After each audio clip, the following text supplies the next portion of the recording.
Amigos e amigas que acompanham o canal do Luiz Ademar, vamos finalizar neste domingo, dia 3 de março, os nossos vídeos falando da Série A2.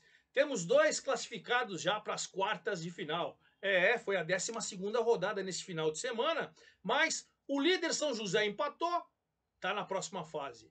O vice-líder São Bento empatou, está na próxima fase. A briga entre eles agora é quem que vai ser o líder. São José vem e o São Bento na cola. Agora o São José empata, o São Bento também empata. Mas os dois estão garantidos na busca por vagas da primeira divisão no Paulistão 2025, hein? Essa briga promete que os dois têm ótimos elencos, ótimos times, ótimos treinadores, trabalhos brilhantes. Olha, tem uma novidade. O Velo ganhou do Taubaté lá em Taubaté e voltou para o G8. Quem saiu foi o Oeste. O Oeste que não está jogando mais em Barueri, estava jogando em Itu, agora foi jogar em Campinas, no estádio do Brinco de Ouro do Guarani. E o que aconteceu? Perdeu da Ferroviária, que é a terceira colocada. Então o Oeste saiu, o Velo assumiu. De resto, os mesmos ali no G8 e lá embaixo, o Comercial hoje, nesse domingo, foi espancado em Ribeirão Preto pelo 15 de Piracicaba, espancado 4-1. Lanterna com 5 pontos, cada vez mais próximo do rebaixamento. Monte Azul foi espancado pelo Primavera, também o Primavera deu uma desgarrada, e aí só o Capivariano que perdeu na rodada que tá ali, hein? E eu ouso dizer que a briga Capivariano, Monte Azul e Comercial vai ser pelas duas vagas de rebaixamento. Eles vão lutar contra, mas desses três, dois vão cair. Isso é quase uma certeza. Uma pena, né? Uma pena. Bom, vamos falar de tudo isso. O João Gabriel fez o gol do São José no empate com a Portuguesa Santista. É o artilheiro isolado da competição. O Carlão do Noroeste estava suspenso, não jogou, fica com 6. O João Gabriel tem 7. Filipinho fez um golaço pelo Velo também, cobrando falta. E ó o Filipinho aí, 6 gols, tá ali na briga pela artilharia, hein? Vamos falar de tudo isso. Antes de mais nada, convido vocês a fazer inscrição no canal do Luiz Ademar, ativar o sininho para cada novo vídeo. Você vai ser avisado e pedir seu like, pedir sua opinião, pedir sua informação, pedir sua ajuda. Claro, como a gente sempre troca ideia lá no meu Twitter, no meu Instagram, Luiz Ademar, JR, Luiz com Z, tá bom? Vamos começar com o jogão do líder São José, que pegou a Portuguesa Santista. Eles fizeram a final da Copa Paulista. A Portuguesa Santista fez um gol, venceu na chuva, num pênalti que muita gente questionou e tal. 1-0, depois empatou no último minuto, já nos acréscimos em São José, a Portuguesa Santista foi campeã. Portuguesa Santista optou pela Copa do Brasil, no meio de semana, na última quarta-feira, perdeu do Caxias, já está eliminada, né? O São José, depois da Série A2, vai jogar a Série D do Campeonato Brasileiro, promete time forte, promete brigar pelo título. E olha, eu acredito. Bom, jogão, né? Esses dois times entraram em campo. E logo no comecinho, o Vavá, zagueiro Vavá, sempre ele mete bola na área e o Vavá foi lá e faz 1-0 para a Portuguesa Santista com 5 minutos de jogo. São José, matreiro, experiente, bom de bola, pouco incomodou. Vai jogada trabalhada, pá, Serafim cruzou, João Gabriel aos 17 empatou. E aí, aos 17, a torcida fez aquela festa. 4.981 para quase 5.000 pessoas em São José, hein? Parabéns, o torcedor da Águia do Vale, espetacular. Bom, não é à toa que o Ricardo Costa, ao longo dessa semana, até um amigo mandou informação aqui pelo nosso canal do Luiz Ademar aqui no YouTube, falou: Ademar, o Ricardo Costa já renovou até abril do ano que vem. Será que até o Paulistão do ano que vem? É, rapaz. Mas enfim, até abril é isso. Planejamento, clube empresa, SAF. É isso que tem que ser feito. São José. Seu Oscar, sucesso e saúde para o senhor. Eu gosto de gente que investe no futebol e o senhor é um cara do bem. Muito obrigado.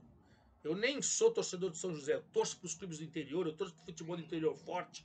A seleção brasileira ficou fraca quando os clubes do interior pararam de mandar muitos jogadores para os clubes grandes e, consequentemente, para a seleção. Então eu torço para o fortalecimento dos clubes do interior. Olha o Beraldo aí, saiu do 15 de Piracicaba, São Paulo, Paris Saint-Germain, seleção. É isso, cara.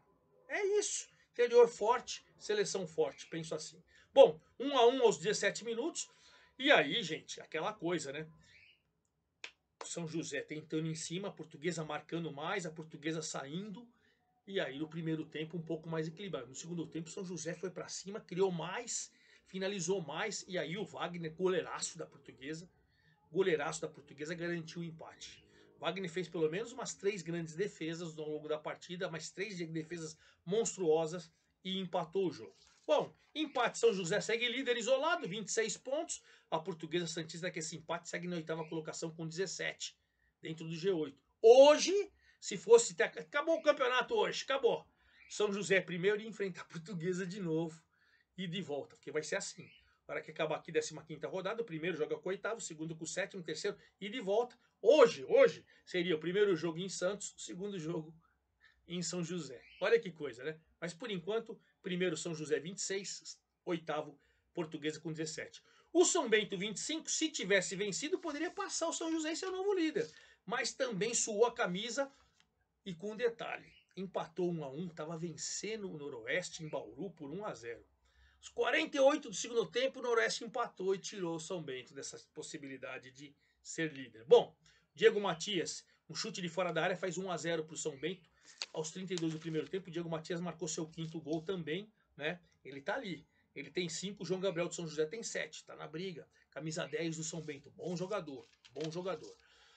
São Bento criou, o Noroeste também, jogo disputado, jogo duro, 2.165 pagantes em Bauru. Segundo tempo veio para cima, claro, o Noroeste, São Bento nos contra-ataques incomodando também, até que a hora que estava no desespero, todo mundo na área, bola na área, o zagueirão que sempre faz de cabeça, estava lá no segundo pau, foi lá e completou para o fundo da rede. Ponto importante para o Noroeste, que ficou dentro do G8 ainda, né? Vamos lá. São Bento, 25 pontos, um atrás do São José, segundo colocado. São Bento e São José já estão classificados para as quartas de final, certo? O Noroeste com 17, os mesmos 17 da Portuguesa, tem nos critérios ele é o 7º. Então ele é 7º com 17, a Portuguesa é 8ª com 17. Terceira colocada, a Ferroviária, que venceu. Foi jogar com o Oeste, que não tem mais casa. Por que não tem mais casa? Eu acho que até que o Oeste vai acabar saindo de Barueri. Porque o Oeste joga na Arena Barueri, todo mundo sabe, certo? Só que a Arena Barueri, assim como o estádio Martins Pereira lá em São José, o seu Oscar, que é o dono da SAF do São José, ele arrendou. Por um período, não sei se 30 ou 40 anos, ele arrendou. Agora o estádio é dele, ele organiza, ele arruma e tal, pagou, beleza. A Leila Pereira, presidente do Palmeiras, as suas empresas também fizeram o mesmo. A Arena Barueri é dela também. Como o Palmeiras está reformando o Allianz Parque, está jogando lá, para não ter 2 jogos por semana, para não desgastar o gramado, para preservar para o Palmeiras, o que a Leila fez? O Oeste vai jogar fora. E o Oeste já jogou em Itu 2 vezes, agora jogou com a Ferroviária no Brinco de Ouro em Campinas, e a Ferroviária tirou proveito disso, ela não tem nada a ver com isso, tem mais time também, eu entendo que tem mais time, é um time compacto, é um time bom, teve dificuldade, é verdade, né? Vamos falar que o Luiz Henrique faz 1-0 para a Ferroviária, foi 1-0 aos 37 do primeiro tempo, um chute no ângulo, um golaço, né? Antes de fazer 1-0, a Ferroviária já tinha metido uma bola no travessão, 1-0 para a Ferroviária, o Reift quase fez um gol, meteu uma bola na trave, né? Mas do segundo tempo o jogo ficou mais marcado, mais pegado, com poucas chances claras de gol e com apenas 133 pagantes em Campinas, lá no Brinco de Ouro, a Ferroviária ganhou por 1-0.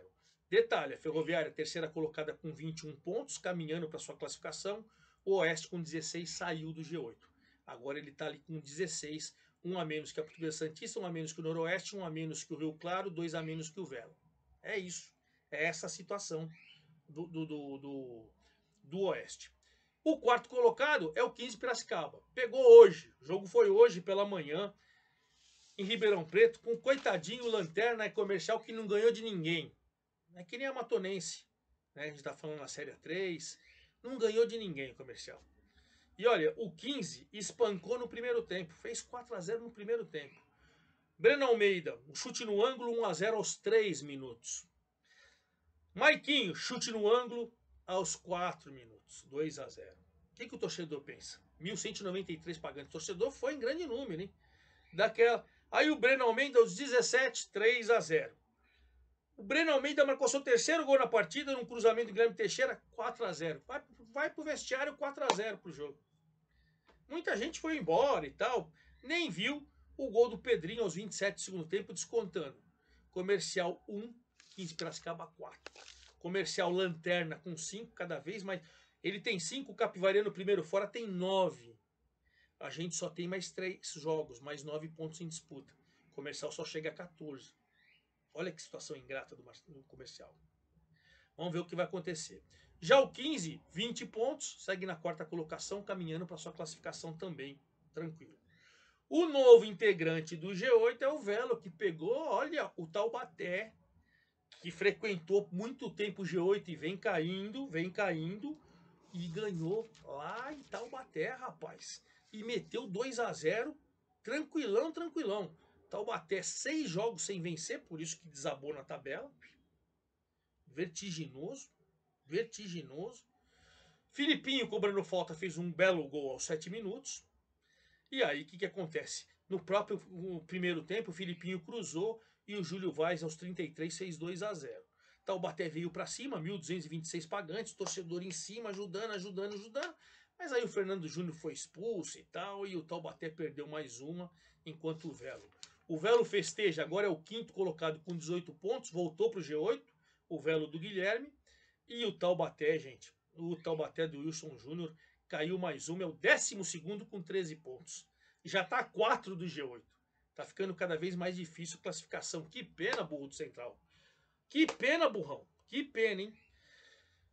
E sexto colocado com 17 pontos aparece o Rio Claro. O Rio Claro empatou com o Juventus, mas o gol da rodada, olha, esse gol, todo mundo vai falar que é, todo mundo fala, né, quando tem gol assim, o gol que o Pelé não fez, tá? Todo mundo já sabe o que é, pô, que é gol do meio campo, o gol que o Pelé não fez.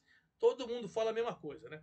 Mas é aquilo lá, 42, jogo pegado, equilibrado, muita marcação e tal, o Cezinha, bom jogador, aos 42 do primeiro tempo, percebeu o Caio, goleirão, fora do gol, hora que rouba uma bola no seu campo de defesa, na sua intermediária, antes de chegar no meio campo, golaço, golaço. Juventus se abalou, veio para o segundo tempo, num cruzamento, um maçom de cabeça empatou aos 11 do segundo tempo, e aí o Juventus foi melhor no segundo tempo, o Marcos Teixeira até quase virou o placar, mas ficou no 1-1. 570 pagantes na cidade de Rio Claro. Para o Rio Claro foi bom, ele tem 17 pontos, é o sexto colocado. 17 o Rio Claro, sexto.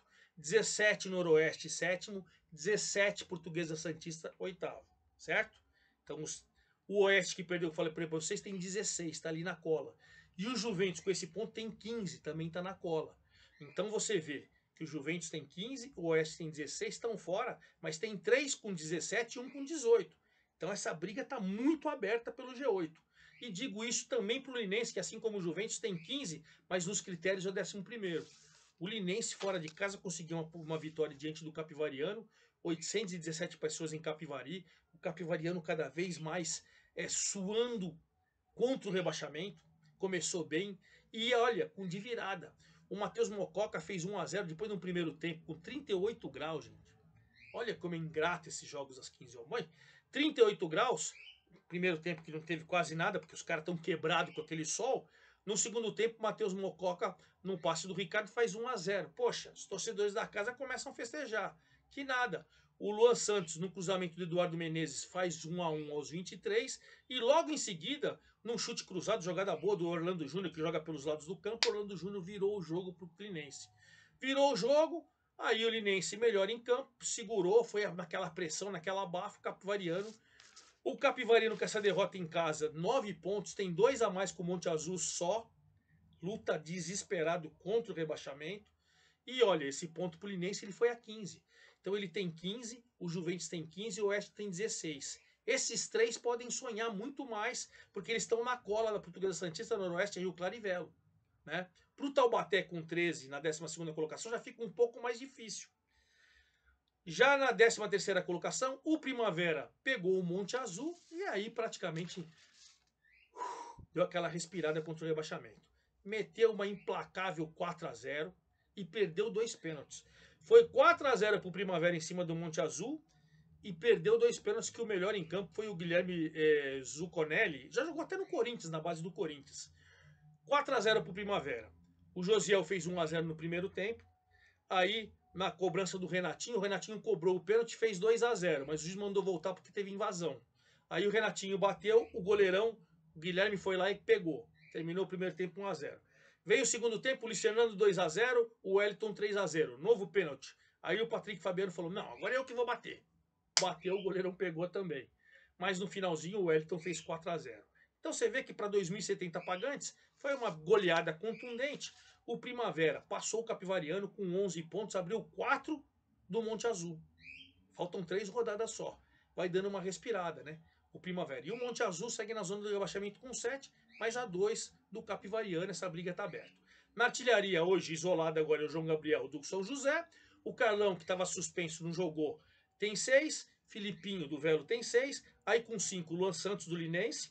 O Diego Matias do São Bento. O Neto Costa do Capivariano. E o Denilson do Rio Claro. E claro, como que nós vamos finalizar o nosso vídeo? Nós temos que finalizar o nosso vídeo com a próxima rodada, né, gente?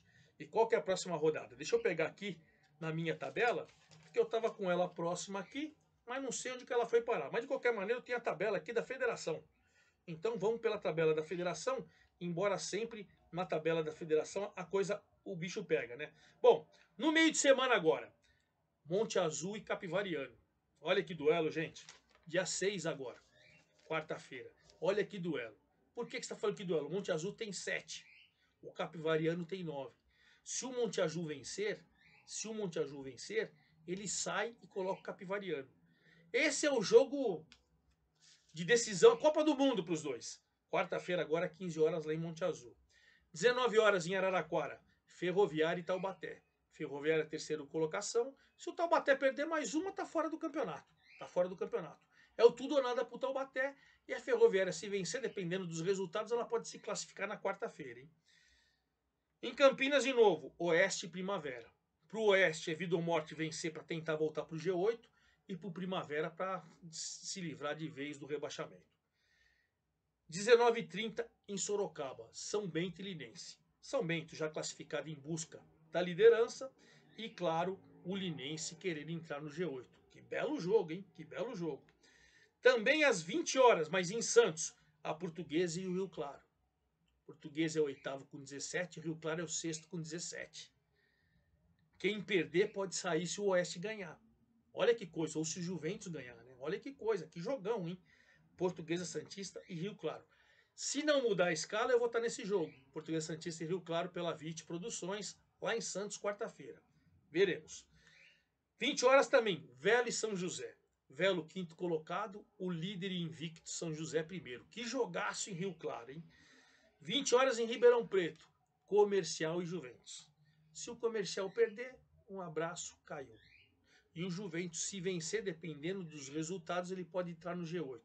Que belo jogo também.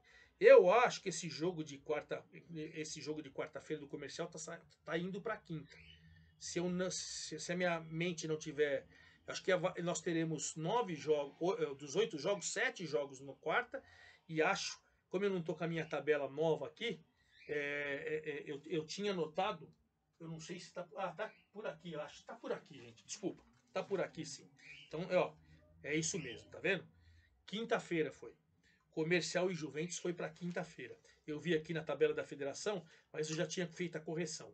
E aí, às 20 horas da quarta-feira, 15 Piracicaba e Noroeste. Então, para recapitular já com a folha certa, 15 horas Monte Azul e Capivariano, valendo a zona de rebaixamento. 19 horas em Araraquara, Ferroviária e Taubaté. Ferroviária para brigar para classificação antecipada e Taubaté para sonhar ainda. 19h30, Oeste e Primavera. Se o Oeste vencer, ele pode voltar para o G8. O Primavera se afasta de vez da zona de rebaixamento. 19h30, São Bento e Linense, 2 times com objetivos distintos. São Bento de olho na liderança e o Linense de olho no G8. 20 horas, eu devo estar em Santos, Português, Santista e Rio Claro. Quem fica e quem sai? Os dois têm 17 pontos. No G8, claro. 20 horas, olha que jogão. O Velo, que acabou de voltar para o G8 diante do líder e invicto São José. E 20 horas, o 15 de Piracicaba com o Noroeste. 2 times de G8. Jogaço. E na quinta-feira, o Comercial pega o Juventus às 20 horas em Ribeirão Preto. E claro, sexta-feira eu venho com toda definição dessa 13ª rodada. E depois dessa 13ª rodada, fatalmente a gente vai ter mais alguns times classificados. E se o Comercial não vencer, o Comercial rebaixado. É isso aí. Forte abraço a todos. Até lá.